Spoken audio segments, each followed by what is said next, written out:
sendiri Pak untuk terkait kedatangan ke Batam Pos hari ini? Ya, terima kasih Mas Egi, Pak Agustri, dan teman-teman Batam Pos. Tentunya tujuan saya ke sini memiliki makna yang sangat dalam ya. Yang pertama, tentunya kita ingin membangun sinergi antara Bank Indonesia Provinsi Kepri dengan Batam Pos. Kemudian yang kedua kan saya juga ingin berkenalan, tak kenal maka tak sayang. Jadi dari sayang itu nanti akan muncul inovasi-inovasi, muncul kreasi, muncul bentuk-bentuk kerjasama yang lebih luas ya. Nanti kan disampaikan oleh Bu Levina dan Pak Joy tadi, sebenarnya banyak program yang bisa disinergikan ya, terutama yang terkait dengan tugas-tugas Bank Indonesia di daerah. Tadi ada masalah pengendalian inflasi, pengembangan UMKM syariah, UMKM ekspor, kemudian juga ada pengedaran uang rupiah di seluruh Kepri, ya.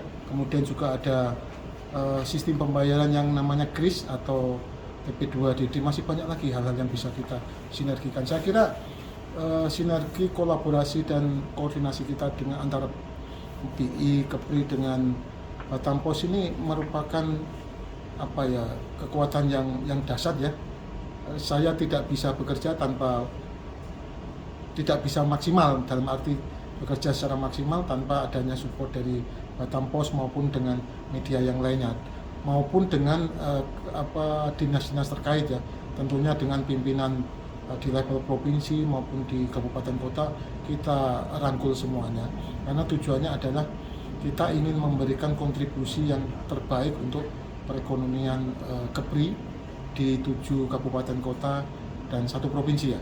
Ini harapannya mohon support dari Batam Pos untuk kegiatan yang dilakukan oleh Bank Indonesia. Terkait inflasi tadi Pak, iya, cukup membanggakan gitu di Januari. Alhamdulillah sekali Mas. Saya tadi bilang 2 hal yang merupakan berkah kedatangan saya di sini ya. Tentunya ini harus kita syukuri. Yang pertama, kita di bulan Januari ini inflasi terendah seluruh kawasan Sumatera ya, yang provinsi itu ya.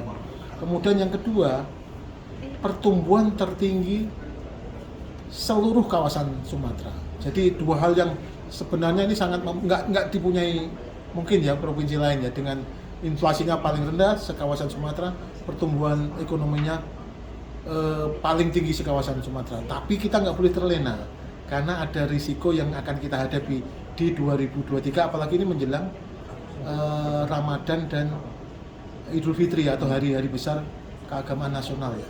Ini tentunya kita waspada, makanya kita terus menjalin komunikasi. Tadi pagi kami rapat dengan di Kepri dan upaya-upaya apa yang bisa dilakukan. Banyak sekali yang dilakukan oleh teman-teman di sini, dinas-dinas di sini. Ini contohnya misalnya cabai gitu ya. Cabai ini APBD-nya Kepri itu menganggarkan menambah luas lahan sekurang lebih 55 hektar untuk cabai. Kemudian dimintakan lagi dari APBN ya Mas Atta ya, itu 40 hektar. Coba itu bayangkan. Terus ada pengaturan pola tanam, termasuk juga mengenai ini. Kalau di tempat lain kan beras itu sangat-sangat bergejolak, tapi di Kepri ini memang relatif lebih baik, tapi harus tetap diwaspadai ya.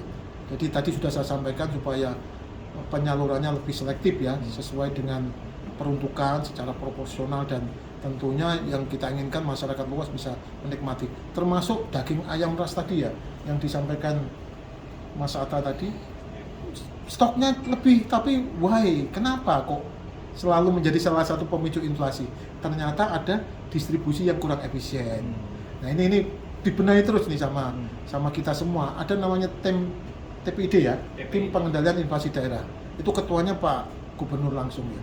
Kami ada di dalamnya, semua dinas ada di dalamnya, di seluruh kabupaten ada. Jadi ini salah satu bentuk bagaimana kecintaan BI kepada Kepri ya, melalui tugas-tugasnya. Pengedaran uang juga sama nih Mas.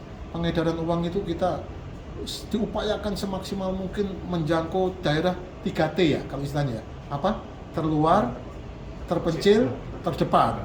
Terdepan itu maksudnya berbatasan dengan ya terluar gitu, terpencil. Kita berupaya, makanya ada namanya Ekspedisi Rupiah Berdaulat. Itu tahun kemarin kita nomor 1 ya.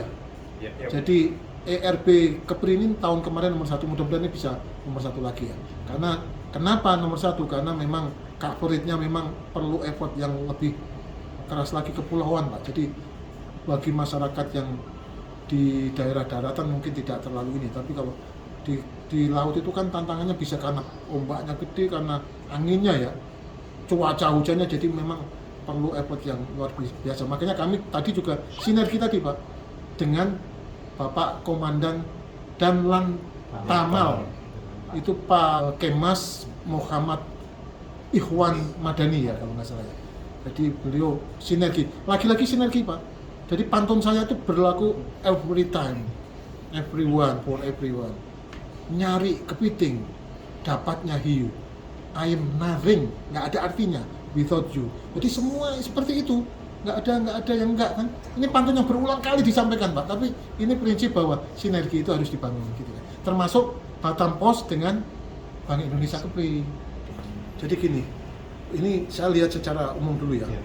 Jadi Bank Indonesia selalu mendorong agar investasi yang ada di daerah itu diketahui dan diminati oleh investor, baik itu dari dalam negeri maupun luar negeri. Oleh karena itu kita punya yang namanya GIRU ya, Relation Investment Unit ya. Jadi ada unit yang menangani hal-hal yang terkait supaya investasi itu masuk ke daerah. Nah, sudah ada mungkin lebih dari 10 yang punya RIRU ya.